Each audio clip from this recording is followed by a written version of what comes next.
जी अस्सलाम वालेकुम अली भाई, कैसे हैं आप? ठीक ठाक। अली भाई, मैं इस वक्त मौजूद हूँ सरगोदा के शाहीन चौक में। और ये शाहीनों का शहर सरगोदा है और मैं, आप मेरे पीछे देख रहे हैं, शाहीन लगा हुआ है। ये 1965 की याद दिलाता है ये शाहीन चौक।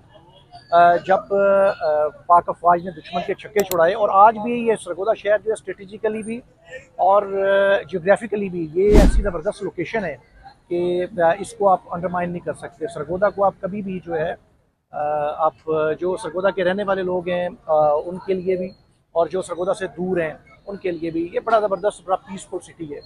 जी अली भाई, सरगोदा का मौसम जो है वो बड़ा ज़बरदस्त है। इस दफ़ा सर्दी थोड़ा सा अर्ली ऑन आ रही है अभी, क्योंकि आपको पता है सरगोदा एक मैदानी इलाका है, यहाँ सर्दी थोड़ा लेट आती है। मैं क्योंकि रावलपिंडी से मूव किया हूँ, रावलपिंडी में मौसम थोड़ा कदरे ठंडा था, लेकिन सरगोदा की रातें भी अभी ठंडी हो चुकी हैं। और इस वक्त भी मैं जहाँ बैठा हुआ हूँ शाहीन चौक में, हवा हल्की हल्की चल रही है और मौसम बड़ा मज़े का है। जियोग्राफिकली हम अभी बात करते हैं सरगोदा की, बट राइट नाउ सरगोदा का वेदर बड़ा प्लेजेंट है। और जो लोग टूरिज़्म के साथ जिनका शगफ है, अगर वो सरगोदा को टच करना चाहते हैं तो this is the right time to visit Sargodha. ना सर्दी है ना गर्मी है। जी अली भाई, जैसे आप सरगोदा के जो नौजवान हैं उनके बारे में जो क्वेश्चन कर रहे हैं, सरगोदा के नौजवानों को हम कभी भी इग्नोर नहीं कर सकते। अगर मैं जनरली जियोग्राफिकली बात करूं तो ये जो पूरा रीजन है, ये ट्रायंगल है सरगोदा जंग चिन्योट की। यहाँ पे जो टोटल जो पॉपुलेशन है वो तकरीबन 1 करोड़ से ज़्यादा या 1 करोड़ से कुछ कम है, विच इज़ वेरी सिग्निफिकेंट। और अगर आप पॉपुलेशन डेंसिटी की बात करें तो सरगोदा में जो पॉपुलेशन डेंसिटी है वो तकरीबन 600 नफूस पर स्क्वायर किलोमीटर है। और जबकि चिन्योट और जंग में ये तकरीबन 400 और 400 से कुछ ज़्यादा हो सकती है, और सरगोदा में भी 600 ज़्यादा हो सकती है। तो सरगोदा के नौजवान हैं बड़े फॉरवर्ड लुकिंग हैं, बड़े इंडस्ट्रियलिस्ट भी हैं सरगोदा के नौजवान। सरगोदा के नौजवान पॉलिटिक्स भी करते हैं। सरगोदा के नौजवान बड़े पढ़े लिखे, बड़े मेच्योर और बड़े ज़हीन लोग हैं। और यकीनन सरगोदा के नौजवान जो हैं वो इस शहर की जो तरक्की है उसमें अपना हिस्सा पहले से भी ज़्यादा डालना चाहते हैं। जिस टेक्नोलॉजी की, जिस डेवलपमेंट की आप बात कर रहे हैं, अगर वो डेवलपमेंट आ जाती है तो बहुत सारे नौजवान जो सरगोदा को छोड़ के इस्लामाबाद या रावलपिंडी में शिफ्ट हो चुके हैं, या कराची की तरफ गए, या फैसलाबाद की तरफ गए, वो सरगोदा में ही रहेंगे। आप मैं भी, मेरे जैसे नौजवान भी अब सरगोदा को छोड़ के हम लोग जॉब के सिलसिले में रावलपिंडी में बैठे हुए हैं। तो अगर जिन एरियाज़ की आप बात करें, जिस ट्रायंगल की डेवलपमेंट की आप बात कर रहे हैं, अगर ऐसा होता है तो मेरे ख्याल में ये बहुत ज़बरदस्त होगा। और सरगोदा के नौजवान जो है बिल्कुल सरगोदा की तरक्की में हिस्सा लेने के लिए बिल्कुल तैयार हैं। जी, आप जिस बिलियन डॉलर प्लान की बात करते हैं, वो प्लान अभी थोड़ा सा उस तरह मुझे नज़र नहीं आ रहा, बट आप बेहतर बता सकते हैं कि वो प्लान उसको किस स्टेज पे है। बहरहाल बहुत स्कोप है इस रीजन में, बहुत स्कोप है। एग्रीकल्चर सिटी है सरगोदा, जो यहाँ अगर एग्रीकल्चर में ट्रेनिंग दी जाए और यूनिवर्सिटीज़ को बनाया जाए, और इसके अलावा यहाँ बिज़नेस को और ज़्यादा, स्पेशली डेयरी फार्मिंग और इस तरह के बिजनेसेस में आया जाए, तो यहाँ बहुत सारा स्कोप है। यहाँ बहुत सारी जगह, बहुत सारी, आप जो दिखा रहे हैं इस ट्रायंगल में, बहुत सारी जगह खाली पड़ी हुई है, तो हमको देखना चाहिए। अभी आप देखें, यहाँ से अगर आप एग्री की तरफ जाएँ तो एग्रीकल्चर यूनिवर्सिटी फैसलाबाद में है, सरगोदा में नहीं है। इसके अलावा सरगोदा में और कोई एग्रीकल्चर की ट्रेनिंग के लिए कोई काबिल ज़िक्र जगह नहीं है।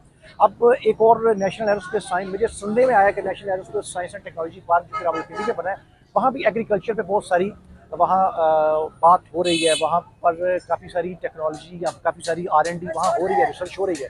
तो वाई नॉट कि इन एरियाज़ में भी वो लगाई जाए, क्योंकि ये वाली पट्टी अभी तक इससे महरूम है। और अगर ये सब कुछ होएगा तो यकीनन जो सरगोदा के नौजवान बाहर गए हुए हैं वो सरगोदा में आएंगे, सरगोदा से ट्रेनिंग हासिल करेंगे। और ये वो जगह जो कि बहुत सारे एरियाज़ ऐसे हैं जहाँ पर पानी मीठा नहीं है, उसको हम किस तरह यूटिलाइज़ कर सकते हैं। उस ज़मीन को जो खाली पड़ी हुई है उसको हम किस तरह यूटिलाइज़ कर सकते हैं। आपको पता है सरगोदा सिट्रस सिटी है, जनरली यहाँ फसलें बहुत अच्छी होती हैं, लेकिन जिस पट्टी की आप बात करते हैं, इस पट्टी में बहुत हज़ारों एकड़ रकबा है जो कि बिल्कुल फारिग पड़ा हुआ है। तो यकीनन उसको देखने की ज़रूरत है, और उसको किस तरह हम इस्तेमाल में ला सकते हैं, इसकी तरफ भी हमें ज़रूर जाना चाहिए। जी अली भाई। अच्छा, बिल्कुल अली भाई, मैं इस सरगोदा में मैं ज़रूर आपको बाकी चीज़ें भी दिखाऊंगा, कुछ सरगोदा को हम विज़िट करते हैं मैं दिखाऊंगा। बट जिन ऑब्जेक्टिव की आप बात कर रहे हैं, बेसिकली यहाँ जो आप इकोनॉमिक ग्रोथ की बात कर रहे हैं, यहाँ एजुकेशन की इम्प्रूवमेंट की बात कर रहे हैं, यहाँ आप स्किल को इन्हेंस करने की बात कर रहे हैं, यहाँ टूरिज्म को फोस्टर करने की आप बात कर रहे हैं, तो जिन कंपोनेंट से हम इनको कर सकते हैं उसमें एक तो सरगोदा का पानी जो है, वाटर जो है, वो काफ़ी हद तक नमकीन होता जा रहा है, ख़राब होता जा रहा है। तो उसमें ये लोगों को बड़ा प्रॉब्लम अब आ रहा है कि वहाँ वाटर जो है, पानी जो है, वो उस तरह नहीं है। यहाँ इंडस्ट्रियल स्टेट्स को बनाया जा सकता था।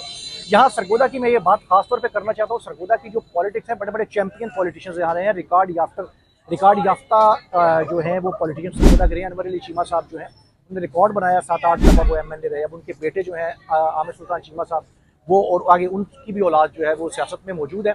लेकिन एक बात जो है, इंडस्ट्रियल स्टेट को ये लोग इतना ऊपर भी होते हुए नहीं ला सके। मोहसिन शाहनवाज रांझा साहब हैं, अभी भी गवर्नमेंट के साथ हैं। आप देखें मुशर्रफ दौर में फैसलाबाद का पास एक गांव है चक नंबर 134 रेबे मित्रा वाली, उसके पास सलार वाले के पास साइयां वाले के पास इंडस्ट्रियल स्टेट बनाई गई।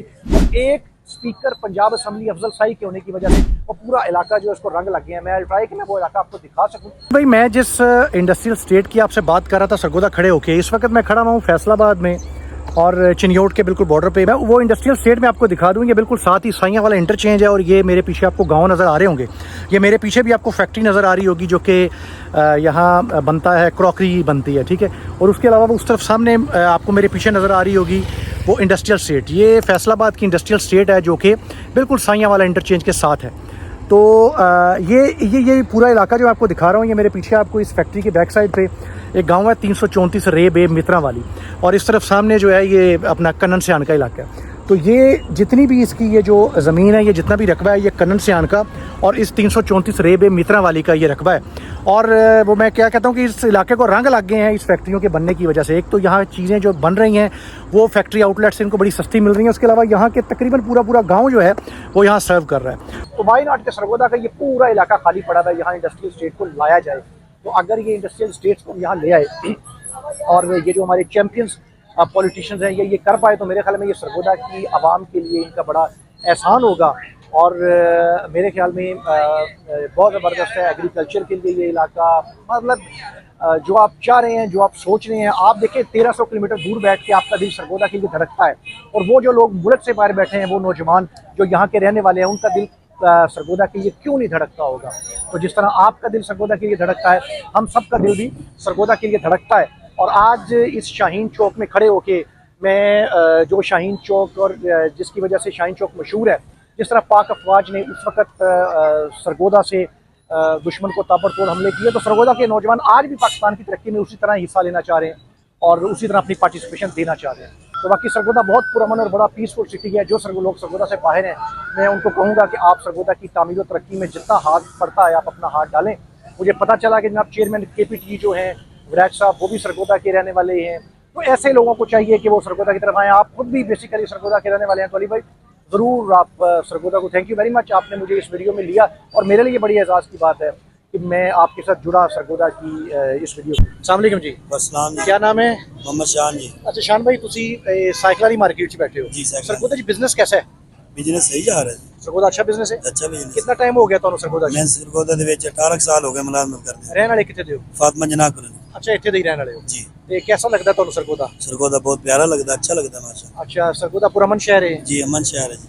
और इस टाइम ਤੁਸੀਂ शाहीन चौक 'ਚ बैठे जी शाहीन चौक दिल ਵਿੱਚ बैठे हैं। हैं? शाहीन चौक दिल ਵਿੱਚ बैठे हैं। शाहीन चौक दिल ਵਿੱਚ बैठे हैं जी सर। और इन्होंने दिल ਵਿੱਚ भी सरगोदा बसता है। बिल्कुल जी। चलो मैं आपकी ख्वाहिश के मुताबिक मैंने सरगोदा का ट्रेडिशनल रिवायती लिबास पहन लिया है और इस वक्त मैं बोस्की में हूँ और नीचे मैंने छेड़ी डाली हुई है। और अब आपको यकीन आ गया होगा कि मैं सरगोदा में खड़ा हूँ। लेकिन वजह क्या है, सरगोदा वाले इतने मॉडर्न हो चुके हैं। सरगोदा वाले मैंने आपको बताया बड़े पढ़े लिखे और बड़े फॉरवर्ड लुकिंग लोग हैं। और ये देखें कि ये सरगोदा का ये रोड जो कि कैंची मोड़ लाहौर रोड है, इसको माल रोड डिक्लेयर कर दिया है गवर्नमेंट ऑफ पंजाब ने। और ये माल रोड जाता है सियाल मोड़ तक। ये वो वाला मरी वाला माल रोड नहीं है कि आप इसमें वॉक कर सके 400-500 मीटर।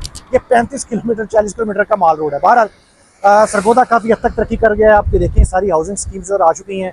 बहरहाल मैंने कहा मैं आपकी ख्वाहिश को पूरा करूं और यकीनन इस वीडियो में देखने वालों को भी मज़ा आएगा। तो आपकी ख्वाहिश के मुताबिक thank you very much Ali भाई, अस्सलाम वालेकुम।